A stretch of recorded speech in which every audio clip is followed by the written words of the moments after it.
আসসালামু আলাইকুম দর্শক, আমরা কিন্তু এখন আছি বর্তমানে হচ্ছে বাংলাদেশ গণভবন শেখ হাসিনার বাসভবন বলা হয়, সেখানে আছি। অলরেডি দেখতে পাচ্ছেন চারদিকে কিন্তু ধ্বংসস্তূপের এখন পরিণত হয়েছে। আর এখানে কিন্তু অনেক অনেক পরিমাণ মানুষ যারা হচ্ছে যে ভিতরে যাচ্ছে, দেখতে পাচ্ছেন আপনারা। এখনো ভিতরে দেখার জন্য প্রচুর পরিমাণ মানুষ যাচ্ছে। আর এখানে আমাদের দুইজন সাবস্ক্রাইবারের সাথে দেখা হয়ে গেল, তারা ভিতরে গেছিল আর এই বিষয়ে আমাদের কিছু জানাবে। বলেন। আসলে এখানে যে বিষয়টা অনুমান করতে পারছি সেটা হচ্ছে আল্লাহ তাআলা জালেমদেরকে পছন্দ করেন না। কোরআনে বিভিন্ন জায়গায় আসছে। তো ভিতরে যে জিনিসটা আমরা দেখে আসছি, প্রায় সংসদ ভবন, গণভবনের প্রায় সব জিনিসই ভেঙে চুরমার করে দিয়েছে। এটা রাষ্ট্রীয় সম্পদ ছিল। অতি উৎসাহী কিছু মানুষ এই কাজগুলি করা ঠিক হয় নাই। যেহেতু সে পালাইয়ে চলে গেছে, তখন ধৈর্যের পরিচয় দেওয়া দরকার ছিল। এগুলি হাজার হাজার কোটি টাকার সম্পদ, এসি, কম্পিউটার, আরো সংসদের ভিতরে যা কিছু আছিল সব ভেঙে চুরমার করে দিয়েছে। শুধু বিল্ডিংটা অবশিষ্ট আছে। এখানে আমরা দেখতে পাচ্ছি গণভবনের সামনে গণভবনের দেয়ালগুলি ভেঙে দিয়েছে। গণভবনের যে জিনিসপত্র আছে সেগুলি বের করে দিয়েছে। তো নেওয়ার চিন্তা ভাবনা ছিল, নিতে পারে নাই। এরকম কার্যক্রম করা ইসলাম কখনো সমর্থন করে না। এরকম যারা করছে তারা যেন আল্লাহর কাছে তওবা করে, আর বাকি জীবন যেন কোনো ধরনের লুটপাট না করে, জনগণের সম্পদ সতর্ক থাকবে। আপনারা কোথা থেকে আসছেন? আমি সোনিয়াখা এক মসজিদের ইমাম খতিব। ও, আপনি একজন ইমাম? আচ্ছা, ঠিক আছে। আমরা ভিতরে যাব, যে দেখাবো যে হচ্ছে যে বর্তমান পরিস্থিতি আপনাদেরকে আপডেট জানাবো। তো ভিউয়ার্স, আমরা কিন্তু দেখতে পাচ্ছি অলরেডি ভিতরে চলে আসছি। এখানে কিন্তু বাংলাদেশ সেনাবাহিনীরা মোতায়েন করা আছে। তারা দেখতে পাচ্ছেন, তারা কিন্তু সুশৃঙ্খল বজানোর জন্য অনেক চেষ্টা করতেছে। মানুষ অহরহ ঢুকতেছে ভিতরে দেখার জন্য। এখানে বাংলাদেশ সেনাবাহিনীরা অনেক চেষ্টা করতেছে তাদেরকে কন্ট্রোল করার জন্য, বের হয়ে যাওয়ার জন্য সহযোগিতা করার জন্য চেষ্টা করতেছে। কিন্তু চারদিক দিয়ে শুধুমাত্র লোকজন দেখতে পাচ্ছেন, শুধু ঢুকতেছে। এখানেও কিছু লোকজন আছে যারা এতক্ষণ ছিল ভিতরে, এখন বাইরে হয়ে যাচ্ছে। আর চারদিকের অবস্থা কিন্তু খুব করুণীয়। দেখতে পাচ্ছেন চারদিকে ভেঙে চুরে পুরো তছনছ করে দেওয়া হয়েছে। এছাড়া হচ্ছে আমরা ভিতরের দিকে যাব, দেখবো কি পরিস্থিতি। এখানে দেখতে পাচ্ছেন অনেক গাছ ছিল, পেঁপে গাছ ছিল, এগুলো বাগান ছিল। এখানে কিন্তু ধ্বংসপ্রায় পরিণত করেছে। আর এটা কি? ও আচ্ছা আচ্ছা, ডিটেকটিভ মেশিন আর কি, ওই যে আপনার জিনিসপত্র ডিটেকটিভ করার জন্য। আচ্ছা, এই মেশিনটা দেখতে পাচ্ছেন, এই মেশিনটার অবস্থা কিন্তু খুব গুরুতর, অকেজো হিসেবে পড়ে আছে। এখানে কিন্তু গাড়ি গুড়ি যা আছে, গাড়ির অবস্থা খুব বিকল্পনীয়। এখানে দেখতে পাচ্ছেন অবস্থা, গাড়ির অবস্থা কিন্তু খুব খারাপ। আর মানুষ কিন্তু অহরহ এখনো অনেক মানুষ আছে। আর হচ্ছে যে আমরা এখনো গণভবনের ভিতরেই আছি। আর এখানে মাল সামানা দেখতে পাচ্ছেন, বাইরে আমরা কিছু দেখেছি। আর এখানের অবস্থা কিন্তু খুবই খারাপ। আর বাইরে দেখতে পাচ্ছেন অনেক মাল সামানা বাহির করা আসছে, যারা হচ্ছে আসলে নেওয়ার চিন্তা ভাবনা ছিল কিন্তু নিতে পারেনি। এত বড় বড় জিনিসপত্র নেওয়াটা আসলে অনেক কঠিন ব্যাপার।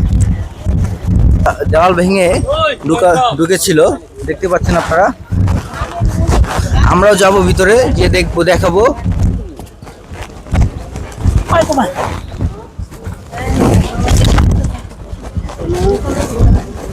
বর্তমান পরিস্থিতি দেখতে পাচ্ছেন, এখানে বহু পরিমাণ মানুষ। এই যে স্টাফরা থাকতো, যারা হচ্ছে যে এখানে স্টাফরা ছিল, এটার ভিতরের অবস্থা কিন্তু এখন দেখাই যাচ্ছে। অবস্থা কিন্তু খুবই খারাপ। আমরা জানলা দিয়ে ঢুকবো, দরজা দিয়ে ঢোকার কোনো পরিস্থিতি নেই। এই দেখতে পাচ্ছেন অবস্থা, আসলে এখানে সব কিছু ফালানো আছে। তো দেখতে পাচ্ছেন এখানে সব কিছু ভেঙে ফেলা হয়েছে। দেখতে পাচ্ছেন এখানে কাঁচ আর কাঁচ, আসলে সব কিছু ভেঙে ফেলা হয়েছে। রাষ্ট্রীয় সম্পদ এভাবে ধ্বংস করাটা আসলে ঠিক না। তো দেখতে পাচ্ছেন আপনারা, প্রত্যেকটা রুম আসলে ভেঙে ফেলছে। এখানে কোনো মাল সামানা নেই, মাল সামানা সব হচ্ছে বের করে ফেলছে। এখন উপরে একটা সিঁড়ি, স্টাফদের বাসার এখানে আমরা আছি। আর উপরে একটা সিঁড়িতে যাওয়ার রাস্তা দেখতে পাচ্ছি। তো আমরা উপরের দিকে যাচ্ছি। এখানে অবস্থা কিন্তু খুবই খারাপ। এটা হচ্ছে স্টাফ রুম বলা যায়। যারা হচ্ছে স্টাফরা ছিল তারা হচ্ছে এখানে থাকতো। এখানে সব কিছু ভেঙে ফেলা হয়েছে, দেখতে পাচ্ছেন। দেখতে পাচ্ছেন এখানে সবকিছু ভেঙে ফেলা হয়েছে। এখানে হচ্ছে খরগোশ ছিল, তো খরগোশ কই, খরগোশ লেগে গেছে। খরগোশ ছিল এখানে, হ্যাঁ খরগোশ ছিল, আর খরগোশও নিয়ে গেছে এখান থেকে। আর দেখতে পাচ্ছেন মানুষের কিন্তু অহরহ ভিড় এখনো দেখা যাচ্ছে, প্রচুর প্রচুর পরিমাণ মানুষ। আমরা একটি সেনাবাহিনীর সাথে কথা বলেছি, উনি বললো হচ্ছে যে এখানে কন্ট্রোল করা এখনো টাফ হয়ে যাচ্ছে, বিকজ অফ হচ্ছে ওই চারোদিক দিয়ে দেয়াল ভাঙা, আর ঢুকতে মানে মানুষ কিন্তু শুধুমাত্র ঢুকতেছে, চারদিকে দেয়াল ভাঙা, এখানে ওইটা ভাঙা, এই সাইড দিয়ে হচ্ছে চারদিকে ওরা কন্ট্রোল করতে পারতেছে না, চারদিক থেকে ঢুকতেছে মানুষ।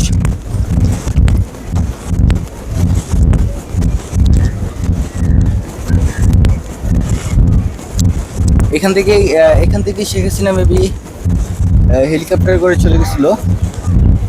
হ্যাঁ এখান থেকে, এই যে বরাবর এখান থেকেই চলে গেছিল। তো এ হচ্ছে তার বাসা। আর ওইখানে কিন্তু এখনো কিন্তু ধোঁয়া, আমরা কিন্তু ধোঁয়ার দেখা পাচ্ছি যে এখনো কিন্তু ধোঁয়া উঠতেছে, ওখানে কিন্তু এখনো আগুন জ্বলতেছে। দেখতে পাচ্ছেন এই যে একটা গাড়ির অবস্থা খুবই করণীয় আর কি, গাড়িটা পুরো পুড়ে ফেলা হয়েছে। আমরা হচ্ছে এখন শেখ হাসিনার বাসভবনের ভিতরে যাব।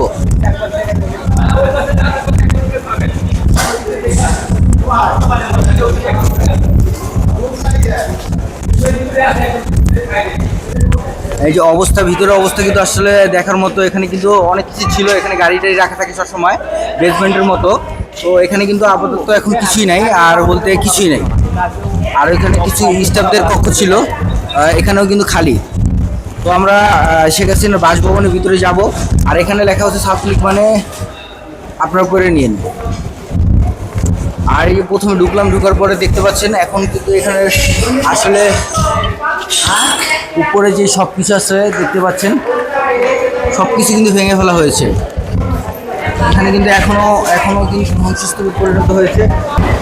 দেখতে পাচ্ছেন এখানে হচ্ছে যে একটা হল রুম ছিল, যেটা হচ্ছে যে ভেঙে ফেলা হয়েছে। আর এখানে কিন্তু প্রচুর পরিমাণ মানুষ আসছে দেখার জন্য। দেখতে পাচ্ছেন চারদিকে কিন্তু অনেক মানুষ, দেয়ালে কিন্তু অনেক কিছু লেখা হয়েছে দেখতে পাচ্ছেন আপনারা।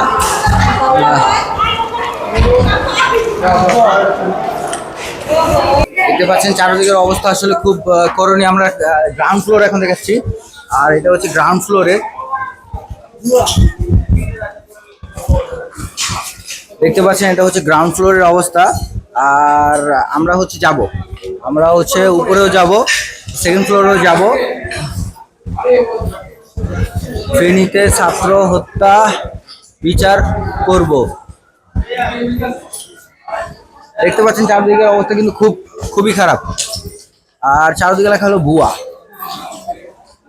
আর এই রুমে আমরা যাব, দেখি এখানের অবস্থাও খুব খারাপ। দেখতে পাচ্ছেন আপনারা, এখানে কিন্তু এখনো বাংলাদেশ সেনাবাহিনীরা আছে।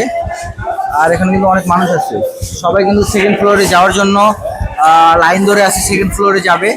এখানে এখনো আমরা হচ্ছে সেকেন্ড ফ্লোরের দিকে যাব। আমরা সেকেন্ড ফ্লোরে আসলাম, এটা হচ্ছে সেকেন্ড ফ্লোরের অবস্থা। আর এখানে হচ্ছে দেখতে পাচ্ছেন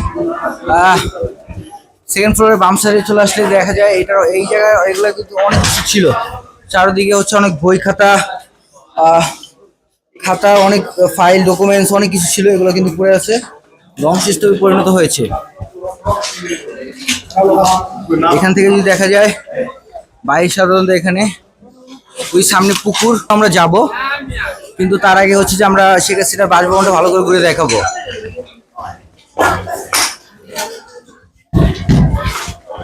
পুরা চারদিকে হচ্ছে যে ধ্বংসস্তূপে পরিণত, চারদিকে এইটা হচ্ছে বিভিন্ন ধরনের সংবাদপত্র, মানে হচ্ছে তারা যে প্রেস কনফারেন্স কিন্তু এখান থেকে হতো।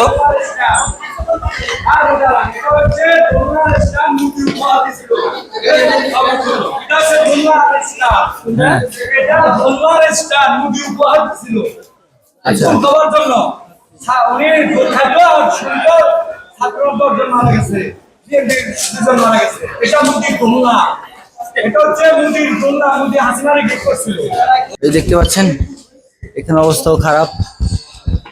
আর এখানে একটা সিঁড়ি আছে, সিঁড়িটা উঠে দেখি কি পরিস্থিতি। এখানে মনে হয় পানির টাঙ্গি টুঙ্গি আছিল আর কি। দেখতে পাচ্ছেন এখানে অবস্থা খুব ভালো না। আমরা এই সিঁড়ি দিয়ে আসছিলাম, এখন হচ্ছে যে 3 তলার দিকে যাব। মুরগি ইত্যাদি অনেক অনেক কিছু এখানে রাখা ছিল। দেখতে পাচ্ছেন এখানে অবস্থাও খুব করণীয়।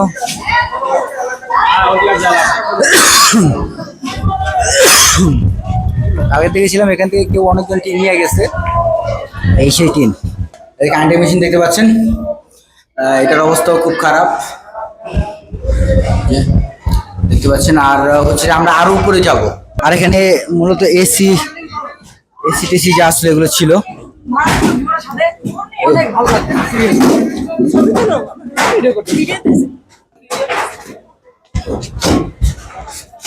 আর যে সুইমিং পুল আপনারা দেখেছেন, এটা হচ্ছে এটা দেখতে পাচ্ছেন।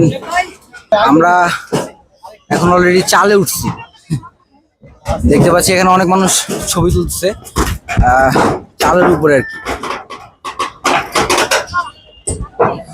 এই হচ্ছে চারিদিকের ভিউ।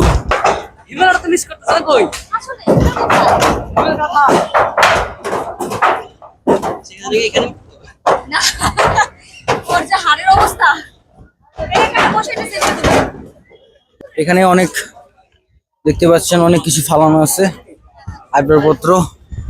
আর এই হচ্ছে তার বাসা, এটা হচ্ছে রোড, আর এটা হচ্ছে যে একটা দেয়াল, আর এটা হচ্ছে আপনার কোন যেন প্রোটেকশনের জন্য রাখা হয়েছিল। এটা একটা হচ্ছে মাঠের মতো আর কি, মাঠ বললে চলে। এখানে আসলে নারকেল ছিল, নারকেল সব বাইরে নিয়ে গেছে। মাঠ ছিল, এখন পোলাপানরা খেলতেছে আর কি মাঠের মধ্যে, দেখাই যাচ্ছে আর কি। এই হচ্ছে গণভবন দেখতে পাচ্ছেন। এটা হচ্ছে সেই পুকুর যেখানে হচ্ছে অনেক মাছ টাছ অনেক কিছু পালন করা হতো আর কি। মাছ রাখা ছিল, পুকুরে একটি অংশ এখানে গেছে। পানি কি অনেক বেশি?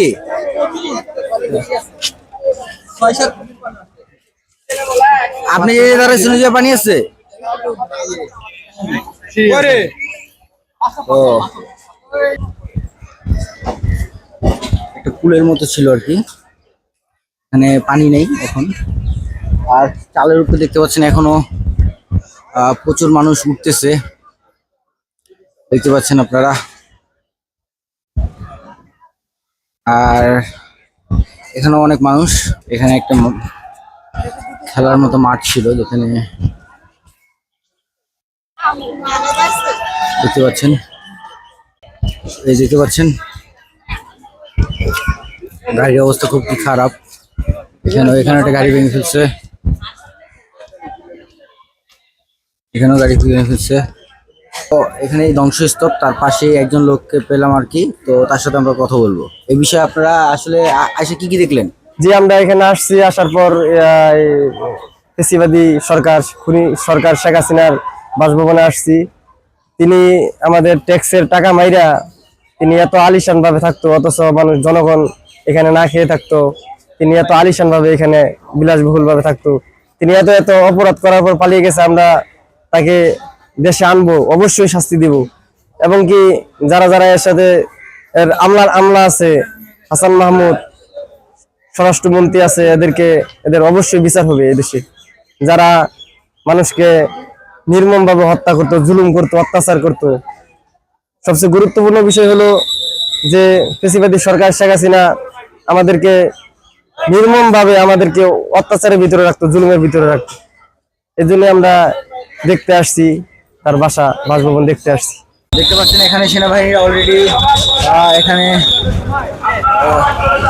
চলে যাওয়ার জন্য সবাইকে আসলে বলতেছে আর কি।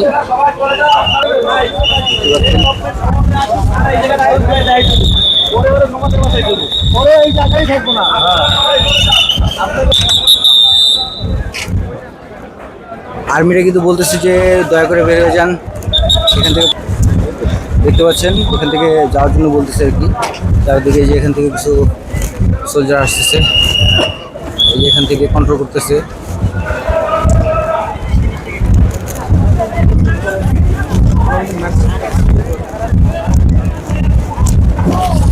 দেখতে পাচ্ছেন। তো আপাতত আমাদের এখানে এই পর্যন্তই। ভিডিও ভালো লাগলে লাইক, শেয়ার, সাবস্ক্রাইব করবেন।